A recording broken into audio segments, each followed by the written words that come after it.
제가 이제 생각하는 거예요. 제가 통찰해 본 거죠. 제가 5월 말에 방송에서 중국이 홍콩을 통해서 이제 코인 시장을 진출한다. 이렇게 얘기를 하고, 그렇다면 미국은, 저는 이 생각을 했었고, 그래서, 블랙록이 진출한다고 뉴스 나왔을 때, 멤버십 방송에서는 얘기를 했지만, 미중 패권 싸움이 여기서도 이어지는 거죠. 쉽게 얘기하면, 중국이 홍콩을 통해서 블록체인 시장에 진출을 했어. 근데 미국은 지금 게리 겐슬러와 SEC를 통해서 ETF 상장조차 지금 답보 상태이고, 리플과는 소송하고 있고, 게리 겐슬러라는 그 JP 모건의 꼬봉이라 그럴까? 이런 사람을 통해서, 잘못하면 중국에 패권을 넘겨줄 수 있겠다. 디지털 화폐에 대한. 그 출발점에는 이제 비트코인이 있는 거고, 그래서 백악관에서는 블랙록을 통해서 바로 대응을 한 것이다. 저는 이렇게 통찰하고 있습니다. 예. 중국이 5월 말에 코인 시장에 진출을 했고, 거기에 있어서 미국의 대응이다. 블랙록이 진출한 건. 지난 방송에서도 말씀드렸지만, 블랙록 출신들이 많아요. 블랙록 출신들이 많고, 그리고 불과 4, 5년 전만 해도 그 블랙록의 CEO, 그 블랙록을 창립한 레리 핑크, 예, 자본의 막인가 이런 별명도 있고, 레리 핑크가 미국 현지에서는, 그리고 하여튼 악마 같대. 이쪽 관계자들은 악마 같다고 하더라고요. 그만큼 독하다는 얘기야. 그러니까 이런 큰 세계 최대의 자산운용사를 JP모건이나 이런 투자은행, 큰 투자은행이 거의 200년 됐잖아요. 근데 여기는 40년밖에 안 됐어요. 블랙록은. 이렇게 악마 같고 독하니까 이걸 만들었겠죠. 예, 그래서 어쨌든 백악관이 중국을 견제하기 위해서 블랙록에게 비트코인 시장 진출길을 열어줬을 것이다. 저는 이렇게 이제 생각을 하는 거죠. 그게 이제 의미하는 바, 시사하는 바, 그게, 바로 여러분이 기다리셨을 수도 있고, 그리고, 내가 비트코인이나 코인 시장에 투자하는 데 있어서, 미국이 움직여주길 바랬던 분들이 계실 거예요. 미국이 인정하냐 안 하냐에 따라서 시장 형성이 되는 명분을 제공하는 계기가 되는 거거든. 이 자본시장이란 게. 예, 명분을 제공하는 계기가 되는 거예요. 미국이 진출하냐 안 하냐에 따라서. 예. 그래서 오늘은 이제 비트코인에 대해서 간략히 제가 이제 설명을 해드리고, 거기에 있어서 반감기 이후의 시세, 대부분 유튜브나 이런 데 그런 게 많이 나와 있죠. 근데 중요한 거는 반감기라 그래가지고 예전처럼 2000% 이렇게 올라간다는 생각은 좀 버려야 된다. 저는 이렇게 생각하고 있고, 하지만 주식시장이 폭락했을 때 또는 블랙록의 ETF가 상장이 됨으로써 어떤 수요 증가, 그거는 우리가 예측해 볼 수 있겠지.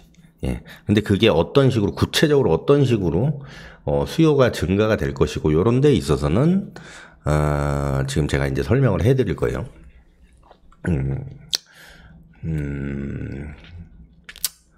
잠깐만요. 자료가 이게 근데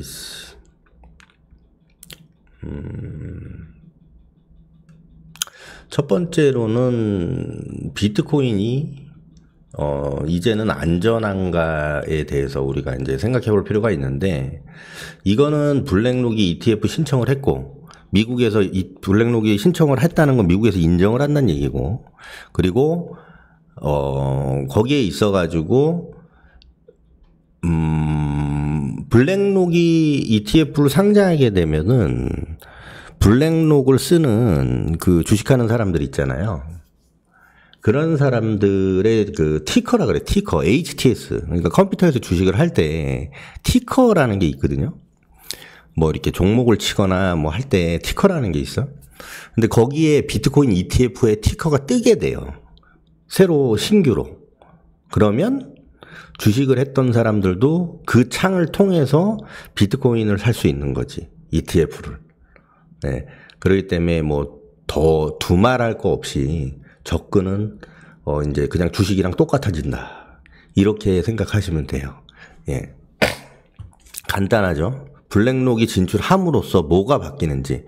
업비트 이런 거 안 만들어도 돼. 이제 비트코인을 투자할 때. 예, 티커, HTS 딱 열면 티커가 있잖아요. 거기 보면은 금 ETF, 비트코인 ETF 뭐 이런 게 있어. 그러면, 거기에, 그런 거 그냥 클릭해가지고 내가 주식 샀던 돈으로 비트코인 ETF 바로 살 수 있는 이런 게 된다고요. 그러면 당연히 수요는 지겠죠. 예. 그래서 뭐 블랙록이 진출하는 그 내용에 있어서는, 잠깐만요. 아이씨. 잠깐만.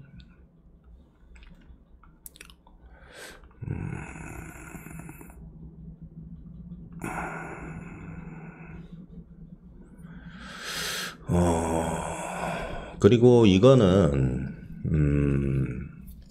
골드 ETF의 20년 차트예요. 골드 ETF.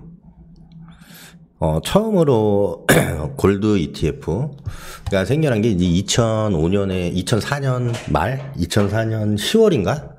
그때 생겼어요. 골드 ETF가. 네, 2004년에 어떤 자본시장의 상황이라 그럴까? 그런 거는 굉장히 화랑장이었어요. 2004년, 5년, 뭐 이때는. 근데 그때 이제 골드 ETF가 만들어졌고, 그리고 골드 ETF가 만들어진 이후에 골드 ETF 지금 상승이 본격적인 상승 랠리를 시작을 했죠. ETF가 만들어지고 나서. 예, 만들어지기 조금 전부터 상승을 했고, 그래서, 이거를 비트코인 ETF가 만들어진 시기와 이제 비교들을 많이 하는데, 이거랑 저도 이제 비슷하다고 생각을 해요. 하지만, 이때는 화랑장이었잖아요. 장이 막 좋았고, 건설 경기가 엄청 좋았어, 그때. 조선주, 막 이런, 뭐, 화학주, 미국으로 따지면 엑선모빌, 뭐 이런 게 막 엄청 올라갔었고, 예. 공장들이 엄청 올라갔을 때 건설 경기가 좋았고, 우리나라에서도 그 당시에, 노무현 대통령 때였는데, 주식시장, 부동산 시장이 엄청 폭등을 했었죠. 예. 거기에 있어가지고, 지금이랑은 조금 재반 환경이라 그럴까? 이런 게 좀 다르긴 해요. 예, 재반 환경이.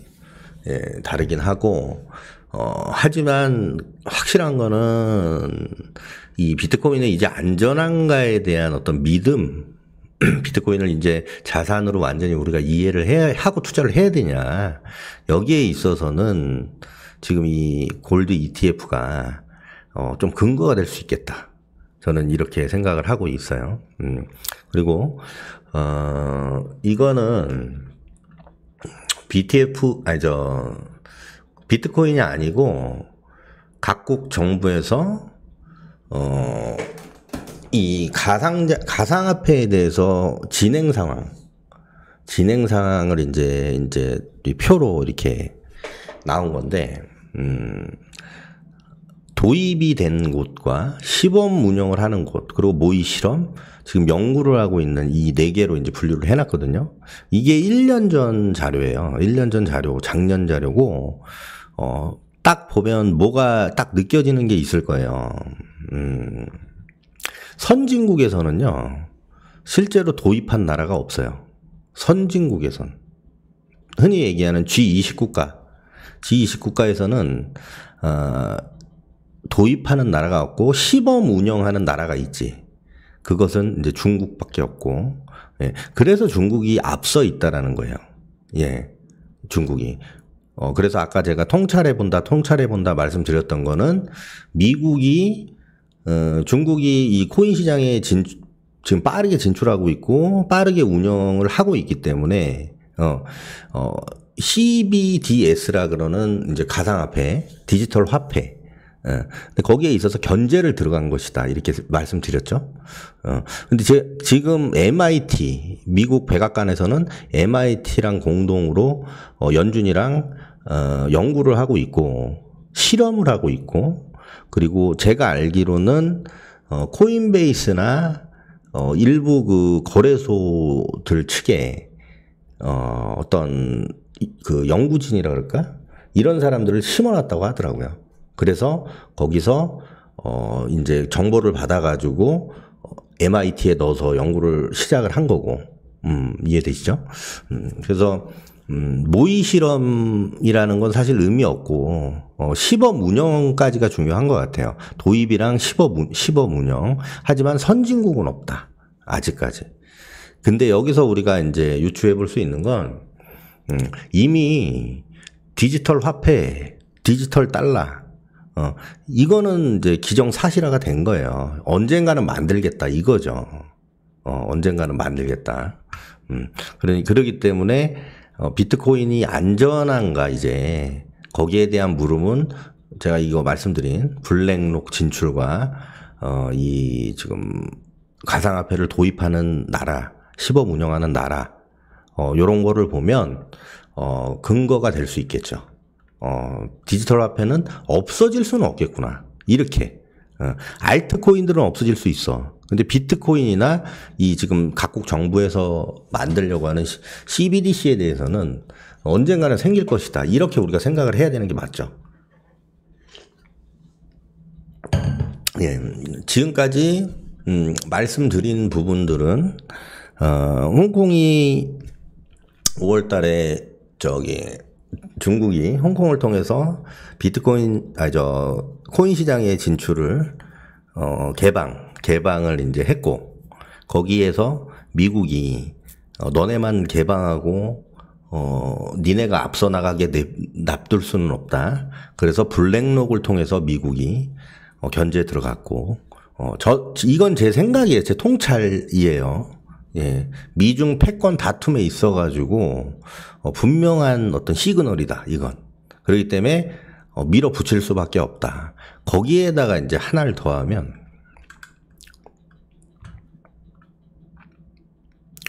로버트 케네디 주니어. 예. 이 사람이 이제 대선 출마를 선언한 사람이죠. 근데 이 사람이 5월 달에,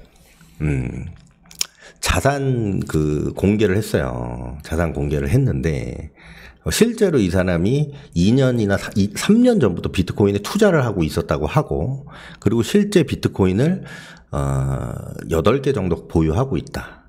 이렇게 이제 재산을 깐 거죠. 거기에 있어갖고, 여기 이제, 25만 달러. 지금 시세로 하면 한 8, 9개 되는 거지, 비트코인이. 그러니까 10만 달러, 25만 달러 이렇게 돼 있는데, 그러니까 적게는 10만, 많게는 25만 달러까지 보유를 했다라는 거죠.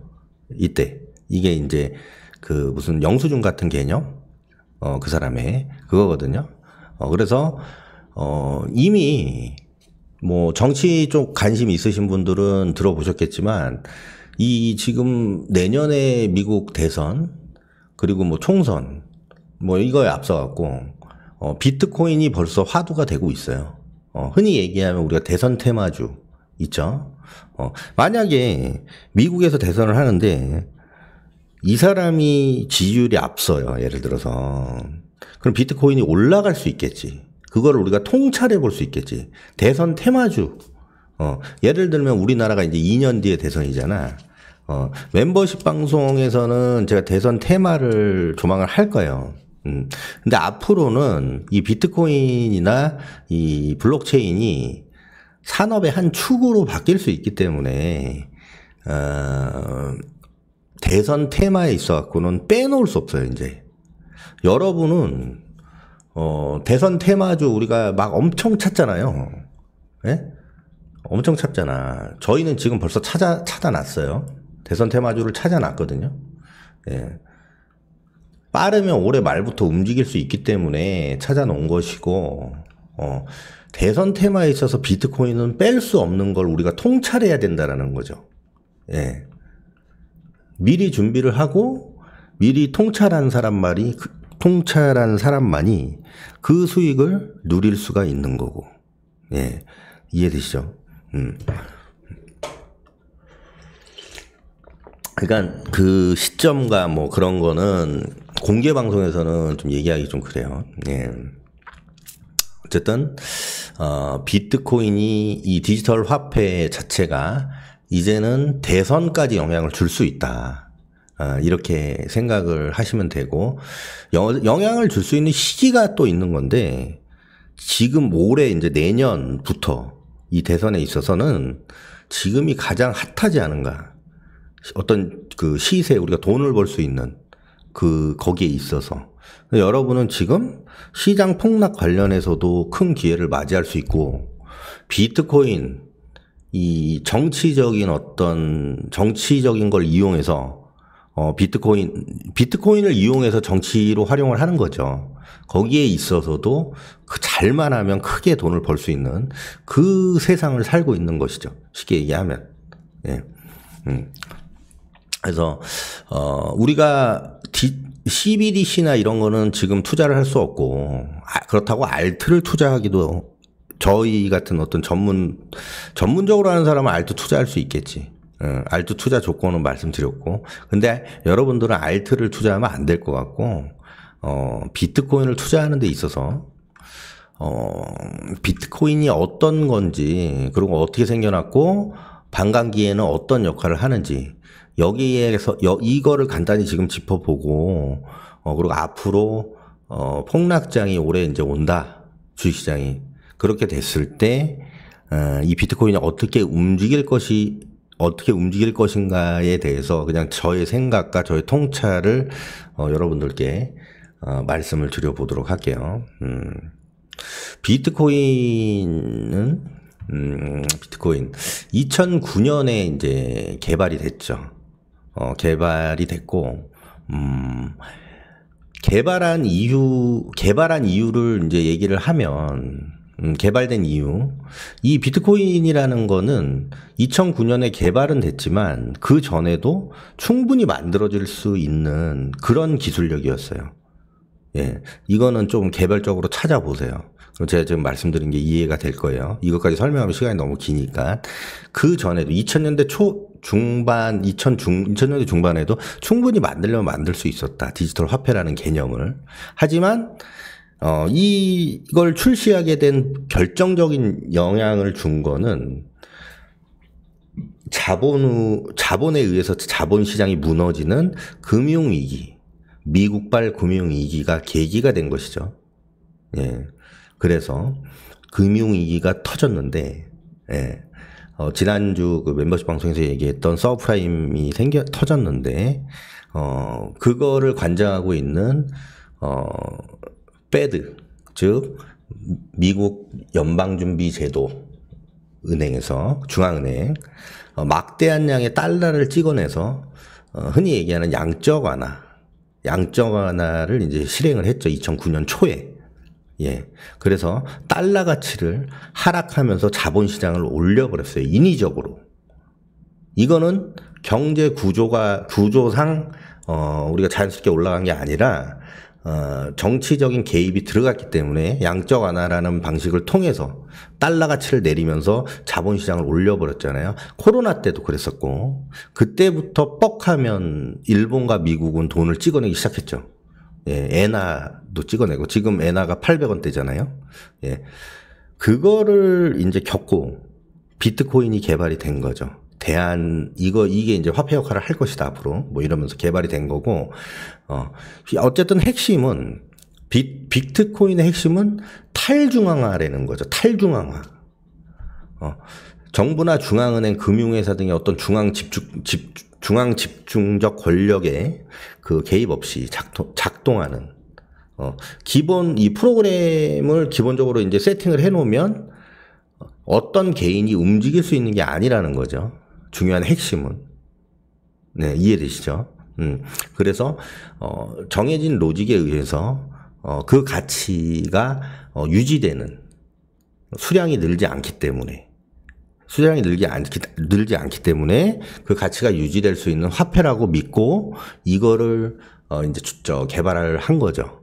그걸 개발한 사람이 이제 나카모토 사토시라는 이 가칭의 인물인데, 이게 일본이 이제 본인 주장이 이제 일본이 일어나는 거고, 이 컴퓨터 프로그래머예요. 근데 이 사람이, 그냥 제가 통찰하는 거예요. 옛날에도 한 번 말씀을 드린 것 같아. 저는 일본이 싫거든요. 많이 싫어해요. 일본을 싫어하고. 그리고, 이 금융 쪽에서 저 옛날에 왜 조자룡이랑 그 인트로 있잖아요. 인트로 보신 분들, 오래되신 분들, 인트로 보신 분들은 알겠지만, 주식은, 우리가 일본한테 주식은 이겨야 되지 않겠냐? 뭐 이런 얘기를 제가 했었던 인트로가 있었어요. 일본 가서 모히또나 한잔 할래? 뭐 이러면서, 그 정도로 일본을 싫어해. 어쨌든, 이건 제 생각인데, 일본이 미국을 좋아할 것 같지는 않아요, 제가. 일본이. 근데, 그 이유는 태평양 전쟁에서, 패하면서, 미국에게 이제 거의 식민지는 아니지만, 어쨌든, 일본의 군대가 없어지고 막 그랬었잖아요. 태평양 전쟁 때, 2차 세계대전 때, 그거를 미국이 이제 정부까지 관장을 했었고, 일본에. 그래서 미국과 같이는 하지만, 일본이 미국을 좋아하진 않는다. 저는 이렇게 생각을 하고 있고, 거기에 있어서 2008년 금융위기 때 세계의 어떤 경제를 붕괴시킨 미국의 어떤 그 행동에 대해서 일본이 비트코인을 만든 게 아닐까. 견제를 하기 위해서 달러를. 저는 좀 그렇게도 생각이 들거든요. 그냥 제 생각이에요, 이건. 예, 그래서 이 사토시 나카모토라는 사람도 일본 쪽에서 이제 만들어낸 인물이 아닐까. 예. 이런 생각이 들더라고요.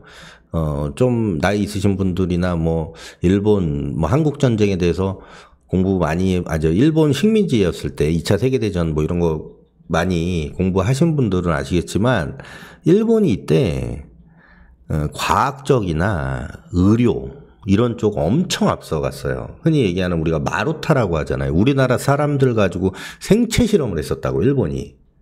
네. 그만큼 나름 어떤 연구나 실험에 있어서는 전 세계에서 가장 도전 정신이 좀 투철한 비록 안 좋은 쪽이지만 도전 정신이 굉장히 투철한 일본의 어떤 국민성이 있다고 저는 그렇게 이제 나름 통찰을 했던 거고, 거기에 있어서 2008년 미국이 보여줬던 양적 완화, 달러를 찍어냄으로써 달러 가치를 낮춰서 경제를 부양시켜버리는 어떤 그걸 보고, 일본이 이거를 프로젝트성으로 몇 년 전부터 준비하지 않았을까. 저는 이런 쪽으로도 지금 좀 생각이 들어요. 이거는 꽤 된 거야. 여러분한테 얘기하는 건 처음인데. 그래서 어쨌든, 이 사람이 개발을 했고, 비트코인의 총 발행량은 2100만 개 정해져 있고, 안 변해요. 안 변하고, 그리고 간단하게 비트코인의 어떤, 내용을 설명을 하자면, 다른 코인이랑 비트코인이랑 다른 점이라 그럴까? 차별화될 수 있는 게 뭐냐면, 이 코인이나 주식이나, 이 자본시장에 있어서 거래를 하잖아요, 이제. 예를 들면, 여러분이랑 저랑 주식을 주고받았어요. 그러면 어떤 계약을 하거나 이러면은, 그 계약서나, 또는 하여튼 뭘 써야 되잖아. 장부라고 그래요. 장부. 원장부 이런 거. 장부라 그러죠. 근데 그거를 한 명만 갖고 있으면 의미가 없잖아요. 양쪽이 다 갖고 있어야 되고. 그리고 그거를 가짐으로써 송건님 오셨네요. 네, 송건님 안녕하세요. 그 장부를 가짐으로써 서로 어떤, 거래를 하는데 기록이 남는 거잖아요. 예. 근데 이 지금 비트코인 같은 경우는 이 장부가, 예를 들면 송건님하고 나하고 100만원씩 주고받았어요. 근데 이 장부를 각자 이제 하나씩 갖고 있잖아요. 근데 이게 우리가 이제 둘이 거래했을 때는 이제 둘만 갖고 있잖아요. 근데 이제 비트코인은 그 장부가 여러 개, 많은 사람으로 복사가 된다는 거지. 그걸 로드라고 하는데, 네. 너무 깊게 들어가면은 이게 너무 길어져요. 그러니까 이게 간단히 빗대어서 제가 설명을 하는 거예요, 지금. 이 장부를 로드라고 하는데, 이거를 복사해서 여러 개를 찍어내는 거고, 이 로드가 가장 많은 게 비트코인이다, 이거야. 모든 코인 중에서. 예. 그리고 발행량이 핵심은 이제 정해져 있다라는 거죠. 다른 알트코인들을 보면 찍어낸단 말이야, 코인을. 루나 사태 아시잖아. 루나 사태가 왜 벌어졌어? 코인 무한대로 찍어내서 가치가 떨어진 거 아니야. 하지만 이 비트코인이란 건 나카모토 사토시. 그러니까 알트코인이나 대부분의 코인들은 재단이 있고 거기에서 움직인단 말이야, 사람들이. 근데 하지만 비트코인은 그런 게 없다고요. 나카모토 사토시 나카모토라는 사람이 만들어 놓고 그 어떤 프로그램 로직을 갖고 알아서 돌아가. 알아서. 이해되세요? 알아서 돌아간다고. 2100만 개라는 한정된 수량으로 무한대 앞으로 이 지구가 없어질 때까지. 예, 이해되세요? 그러기 때문에 비트코인이 이렇게 많이 올라왔던 거죠. 예. 그리고 이제 비트코인에 대해서 이해를 했다면 반감기를 우리가 이제 뭔지 개념만 간단히 알고 가자 이거예요. 반감기가 뭔지. 반감기라는 단어 뜻은 그거죠. 반으로 줄인다는 거지. 반감기. 반으로 줄인다. 2016년에서 2018년까지 업비트가 생겨나고 국내의 비트코인 거래자가 확 느는 시기가 이때였어요. 이때 이제 2,900%가 올랐거든요. 반감기 끝나고.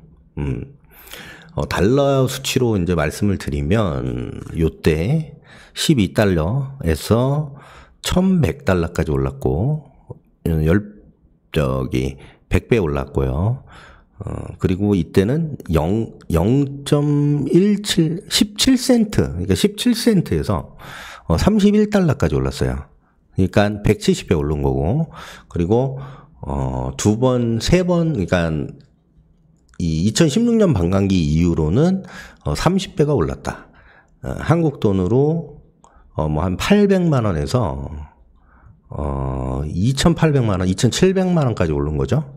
예. 그래서, 30배 정도 오른 건데, 800만 원이 아니고, 80만 원이지. 80만 원.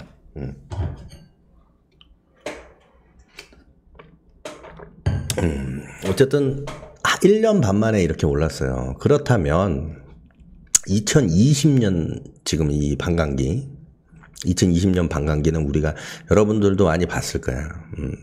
차트가 이렇게 겹쳐놨어. 600%가 올랐다. 9,000이 맞지? 헷갈린다. 9,000이 맞지? 9,000달러가 맞지? 9,000달러. 9,000달러. 9,000달러 맞나? 잠깐만. 9,000달러 맞지? 헷갈리네, 아씨.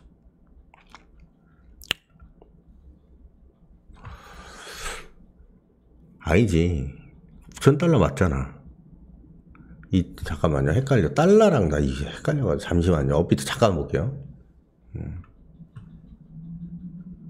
이걸 자료를 제가 준비한 게 아니에요, 여러분. 그래서 나는 그냥 애드립으로 보고 얘기하는 거라 조금 헷갈릴 수 있다. 2020년 메이. 2020년 메이. 맞지? 9,000달러가 1,000만 원, 뭐, 1,100만 원 그랬으니까, 9,000달러가 맞는 거지. 예. 그래서 그냥 $10,000라고 할게요. $10,000에서 65,000달러까지 올랐잖아요. 하나로 한 8천만 원. 네. 그렇게 돼서 한 600% 정도가 올랐다. 이렇게 됐는데,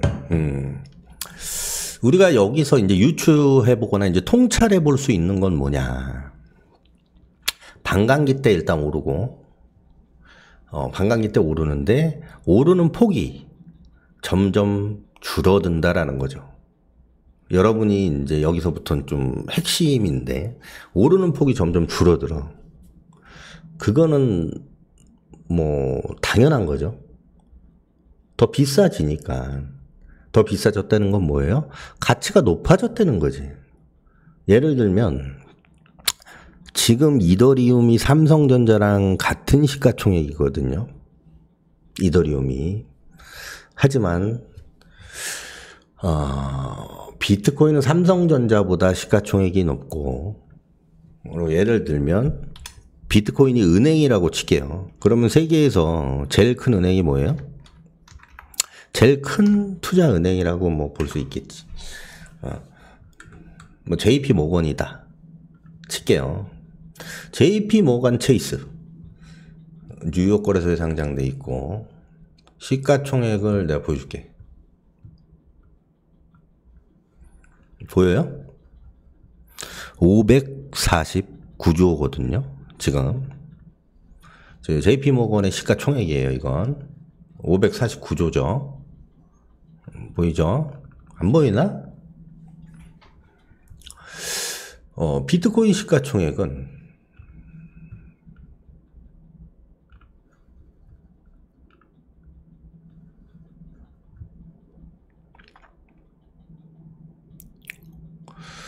잠깐만, 여기 보이세요 지금?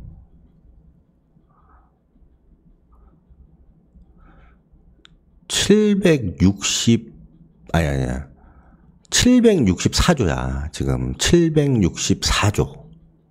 보이세요? 이더리움이 292조고, 이거 원화거든요, 지금. 원화예요. 그럼 이더리움이 이제 삼성전자다 이거야. 이더리움이. 그리고 비트코인이 뭐 애플이나 뭐 이런 거랑은 좀 그렇지만은, 어찌됐건 비트코인이 은행이라고 친단 말이에요. 은행이라고. 돈을 맡기는, 우리가 돈을 현금으로 갖고 있다가 비트코인에 투자를 하잖아요. 그게 이제 투자라고 볼 수도 있지만 은행에 맡기는 개념이라고 볼 수도 있는 거겠죠. 예.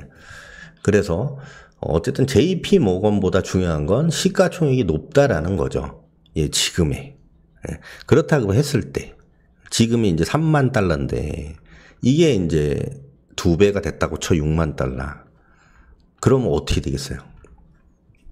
안정성은 더 올라갈 거 아니에요? 지금보다?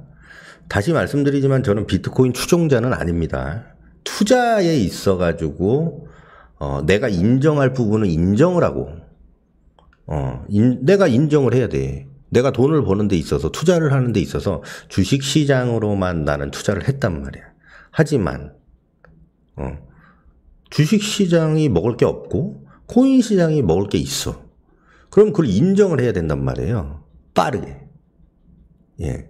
지금 여러분들도 알겠지만 게리 겐슬러가 지금 욕먹는 이유가 뭐예요?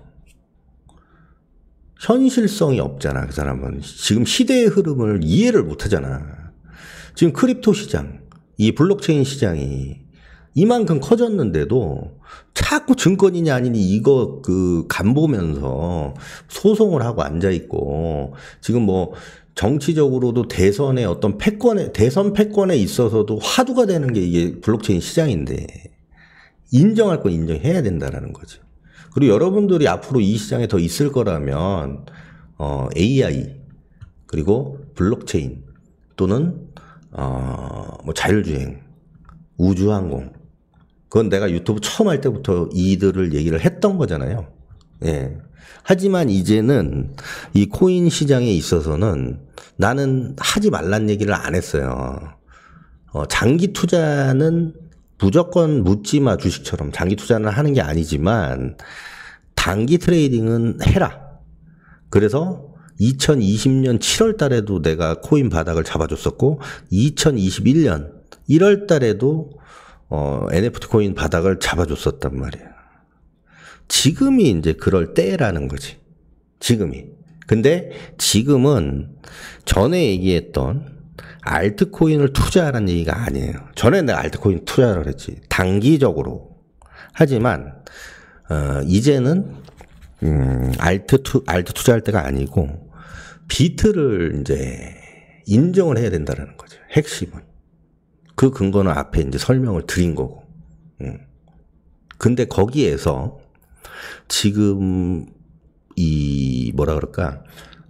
주식시장, 즉 유동성 위기, 지금 은행들이 부도가 나고 시장이 시스템 리스크로 번질 경우에 비트코인이 어떤 역할을 할 것이냐의 어떤 그 근거라 그럴까요?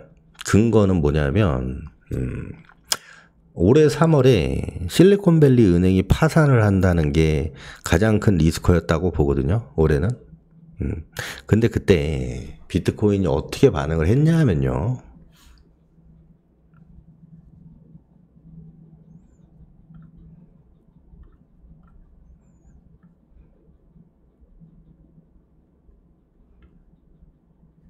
이때 아니야, 이때.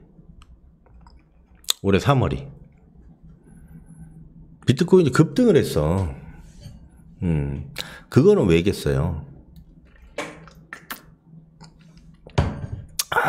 주식시장은 그때 박스 앤드 하락이었었는데, 비트코인이 그때 급등을 했어. 시스템 문제에 있어서 대체순환이 될 수 있다라는 반사이익. 즉, 반사이익. 예. 은행 시스템 리스크에 있어서 화폐에 대한 대체수단이 될 수 있다라는 거죠. 제가 왜 아까 JP 모건과 비트코인 시총을 비교를 했냐 하면, 지금 3월 달에 보여준 비트코인의 그 돈의 힘. 다른 거 뉴스 이런 거 필요 없고 돈의 힘만 딱 보는 거야. 돈의 힘을 봤을 때 판단을 하면 되지. 돈의 힘을 보고. 은행 시스템 리스크가 불거져서 시장이 폭락 위기에 빠졌는데 비트코인이 급등을 한다. 이 말은 뭐예요?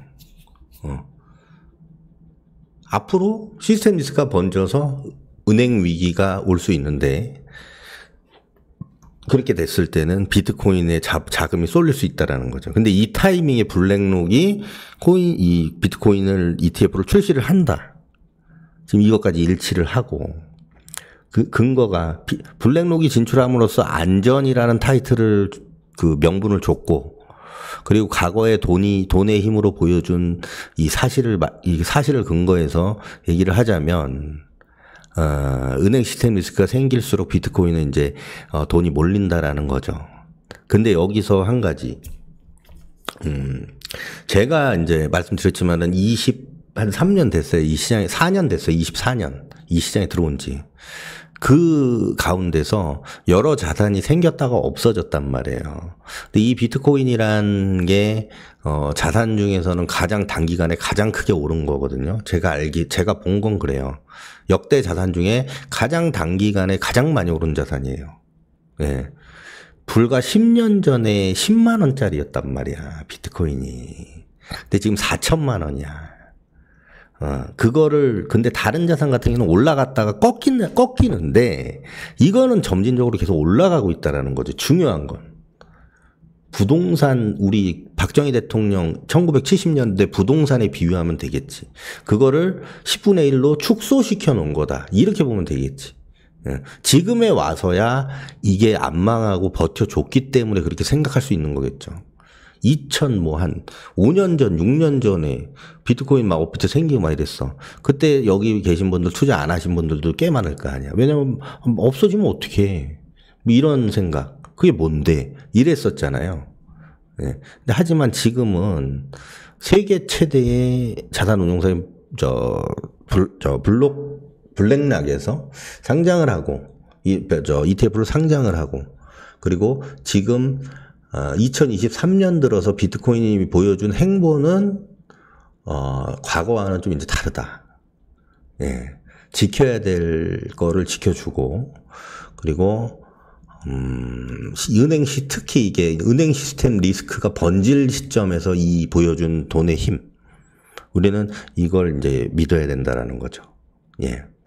그래서, 저는 공식적으로 이제 비트코인을 투자 본격적으로 해야 될 시기가 왔다고 보고, 만약에 저는 두 가지 방향성을 보고 있거든요. 이건 원래 멤버십 방송에서 얘기를 하려고 했던 건데, 그냥 공개 방송에서 얘기를 하면,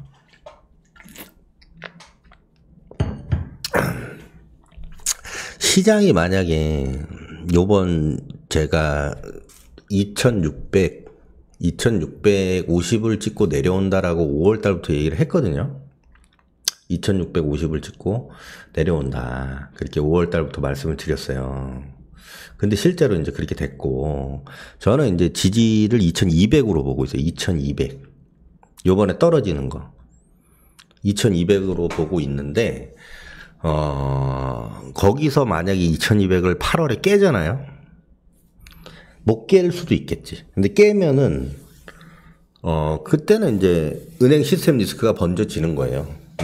은행 시스템 리스크가 번져지는 거고, 본격적인 폭락장이 시작된다고 보거든요. 그거를 이제 8월에서 9월 정도로 생각하고 있는 거고, 늦어도 10월, 뭐 이 정도 생각하고 있어요. 만약에 9월이나 10월에 폭락이 나오면 2008년 금융위기 차트랑 똑같아. 코스피는. 멤버십 때는 내가 이제 차트 보면서 얘기를 해줬는데, 지금 데드캣 바운스가 2650까지 나왔단 말이야. 근데 내가 2650을 여러분들한테 왜 5월 달부터 2650이 고점이 될 거다라고 얘기를 했냐면, 지금 이 옵션 시장, 선물 시장에 근거해서 외국인의 포지션 보고 얘기한 것도 있고, 그리고, 차트, 피보나치나 이런 거를 대입을 해봤을 때, 2008년 금융위기 때, 모기지 서브프라임이 터지고, 2008년 초에 터졌거든요, 그건. 반등이 나왔어. 양적 완화를 실행을 해가지고. 근데, 리먼 브라더스가 파산을 하면서 대폭락이 나왔다고. 지금 똑같아. 실리콘밸리 은행이 연준에서 살려주면서 반등이 나왔어. 3월부터 지금 뭐 8월이나 9월까지 나오겠지.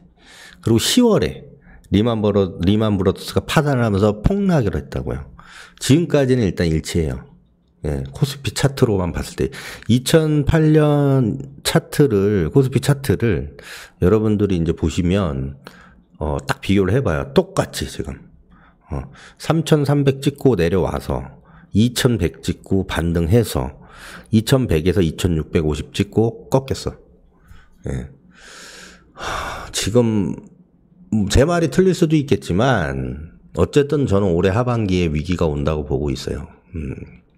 그래서 어쨌든 비트코인이 이제 위기가 왔을 때 언제 들어가야 되냐 이거를 이제 생각을 해보면 저는 두 가지로 얘기를 하고 싶은데, 첫 번째는 뭐냐면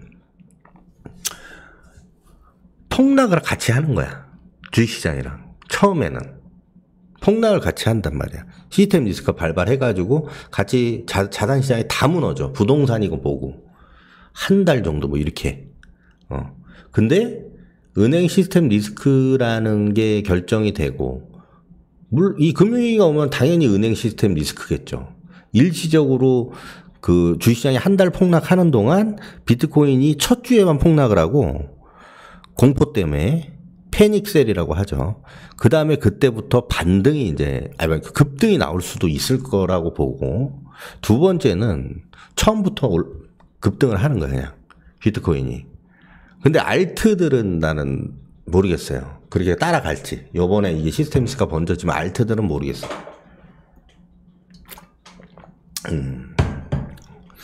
어쨌든, 뭐, 누가 봐도 예상 가능한 거지만, 요번에 이 시스템 리스크가 번지면 100% 양적 완화를 또 할 거 아니에요? 미국에서. 지금까지 회수를 했잖아요. 예. 달러의 가치를 높였지. 강달러가 됐잖아요. 그러면서 달러 가치를 다시 낮추고 자본시장을 높이겠죠. 자본시장을 이제 견인하겠죠. 거기에 있어가지고 그 과정에 비트코인이 그냥 계속 올라갈 수 있다라는 거죠. 두 가지 방향을 이제 저는 생각을 하고 있는 거지. 일시적인 급락이 나왔다가 갑자기 급등을 해버리는 거야. 이게 인지가 되면서 사람들 심리. 사람들은 뭐든지 다 이제 위기가 오면 막 급하게 팔잖아요. 비트코인에도 그 심리가 발휘돼서 갑자기는 급락이 나올 수 있겠으나 거기서 일주일 안에 급등이 나올 수도 있다라는 거죠. 네. 그리고 처음부터 아싸리 급등이 나올 수 있는 거고. 근데 전에도 얘기를 했지만 이 비트코인은 파생시장의 거래 대금이 훨씬 크거든요. 거래 대금이 훨씬 커요. 그래서 변동성이 커지면 파생시장이 훨씬 앞서가요. 주식 선물로 얘기하면 콘텐코. 그러니까 백오데이션. 선물 시장이 앞서간다고. 백오데이션은 이제 현물이 웹더독 현상이라고 그러는데, 웹더독 현상이라는 거는 또 이것까지 얘기하면 너무 긴데, 개 꼬리가 흔들다, 이런 말이에요. 웹더독 네이버에 쳐보세요. 네, 그러니까, 머리보다 꼬리가 앞선다, 이런 말인데, 현물 시장이 선물 시장에 의해서 좌우된다라는 말이에요. 근데 이 코인 시장은, 어떤 그 주식 시장, 전 세계 어떤 주식 시장보다도 파생 시장 거래 대금이 훨씬 높아요. 그래서, 웹더독 현상이 무조건 일어나는 이제 시장이에요. 변동성이 커지면. 그래서, 급등을 할 경우에는, 선물 시장이 모가지 끌고 올라갈 수 있다. 예, 이렇게 되는 거고, 현물 시장만 존재한다면, 이런 차트가 나올 수가 없어요. 예, 비트코인이, 이런 차트가, 나 이거 안 보여줘도 되겠다. 이런 차트가 나올 수가 없어요. 그리고 비트코인을 오늘 주제로 하는 거기 때문에, 이거를, 몇 가지 팁을 제가 알려드릴 건데, 몇 가지 사이트를 알려드릴게요. 사이트.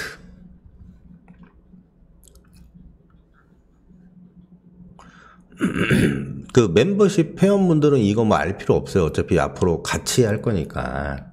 지금 매매하는 방식도 이제 알려줄 건데, 그냥 이제 무료로 이제 구독자분들 때문에 이제 내가 이거 하는 거거든. 이게 이제 사이트 이름은 트레이딩 뷰라는 사이트인데요. 트레이딩 뷰에요. 비트코인이 2019년 이제 2019년 5월부터 아니다, 이거는 저거잖아. 비트코인 도미넌스 얘기하는 건데. 비트코인 도미넌스 먼저 얘기를 해줘야겠다. 비트코인 도미넌스. 비트코인 도미넌스라는 건데, 잠깐만요.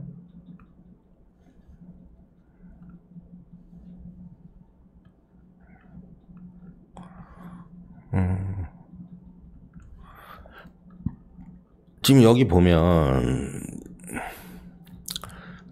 이거는 이제 비트코인 차트고, 이게 선으로 된 차트거든요. 이거는 테더의 도미넌스예요. 테더의 도미넌스. 도미넌스라는 거는 총 블록체인 코인 시장의 시가총액 중에서 현물이 상장된 코인을 얘기를 하는 거예요. 해외 거래소 파생 시장에 그런 거 말고 현물에, 예를 들면 이제 업비트에 상장된 것만 갖고 얘기를 한다고 치면 비트코인의 시가총액은 51.51%예요, 지금. 모든 코인에 50%가 넘어요. 원래 50%가 안 됐었어, 옛날에는. 근데 알트코인이 몇 년, 2, 3년 동안 계속 떨어지면서 비트코인 시가총액이 계속 올라가게 됐죠. 그래서 여기 우측에 보이는 거는 이제 51.5라는 거는 비트코인의 시가총액이고, 여기는 이제 이더리움의 시가총액이에요. 이더리움. 19.70이죠. 그래서 코인 마켓캡에 이제 코인 마켓캡이란다. 트레이딩뷰에 들어가서 여기 이제 잠깐만요. 트레이딩뷰 그 구글에서 치고 들어가면 돼요. 들어가서 아무 차트가 뜰 거 아니야. 그럼 여기 보면은 플러스 표시가 있어요. 플러스 표시 누르면 이렇게 심볼이 뜨거든요. 미국 주식할 때 심볼 치고 들어가는 거잖아요. 이 심볼이 떠. 제일 상단에 있는 게 BTC USD. 그냥 비트코인이야. 비트코인. 그리고 이더리움. 그리고 BTC. 근데 여기에서, BTCD라고 써있죠. D. BTCD. 이게 도미넌스의 심볼이거든요. D라는 게. 이걸 누르면 돼. 그럼 여기 선이 하나 생겨. 나는 이제 이미 있는 거니까 안 생기는 거고, 이거를 놓고, 여기 지금 선 생겼잖아? 요거를 이제, 지금 뭐라 그러지? 이게 우클릭 하면은, 옮기기라고 나와요, 옮기기. 위쪽 세 페인, 아래쪽 세 페인 이렇게 나오죠? 위쪽 눌러볼게. 요렇게 나오잖아, 지금. 이렇게 세로. 아까 내가 이렇게 미리 설정해 놓은 거지, 이거는. 요런 식으로 하면 돼요, 요런 식으로. 그래서 세 가지 정도가 있어요. 그 세 가지 중에. 첫 번째는 뭐냐면, ETF에 투자하는 거. 첫 번째는 비트코인에 직접 투자하는 거예요. 업비트를 통해서 비트코인에 직접 투자를 하는 방식이 있겠고, 두 번째는 뭐냐면, ETF에 투자하는 거죠. 뭐 비토나 그러니까 그거는 트러스트 기능이 지금까지는 없는 ETF예요. 직접적으로 비트코인을 가질 수 없는, 그러니까 비트코인의 시세를 올고지 반응하는 ETF가 아니란 말이에요. 현물 교환 기능이 없다고. 비토 이런 거는. 근데 블랙록이 상장하는 ETF는 트러스트 기능이 있는 ETF예요. 예. 그래서 그게 상장되면 그걸로도 이제 투자를 할 수 있고. 그러니까 이거를 쉽게 설명을 하면, 근데 이해했을 거라고 봐요. 제가 지금 네이버에 쳐도 나오고. 첫 번째는 비트코인에 직접 투자하는 방식. 그 다음에 ETF가 있고, 세 번째가 가장 중요한 건데, 지금 전 세계에서 기관을 포함해서 비트코인을 가장 많이 보유한 단체라고 할까? 기업은 이거 발음이 어려워가지고, 스트레티지예요. 마이크로 스트레티지. 지금 현재 그들이 보유한 비트코인 수량은 15만 2천 개. 시가총액의 0.7%를 보유를 하고 있어요. 네. 0.7% 맞아? 잠깐만, 2,100만 개면은 1%에 21만 개 아닌가? 잠깐만, 2,100만 개. 그러면은 1%가 21만 개잖아. 맞지. 0.7% 맞지. 0.7%. 잠깐 헷갈렸네요. 근데 이들이 바닥에서 많이 샀어. 바닥에서 엄청 샀어. 이제 3만 불 밑에서 많이 샀어요. 네, 그래서 평단도 낮고 전 세계에서 하여튼 가장 많이 지금 보유를 하고 있다라는 거고, 이거 보야저는 이제 디지털 자산 운용사고, 여기도 디지털 자산 운용사고, 그 다음이 테슬라 10,000개밖에 안 갖고 있어요. 다 매도했고, 네, 다 매도했다. 나쁜 새끼들. 테슬라 진짜 주식 잘하는 것 같아. 일론 머스크 진짜 주식 코인 이런 거 잘하는 것 같아. 이제 또 사겠지. 괜히 뭐 괴물이 아니야 진짜.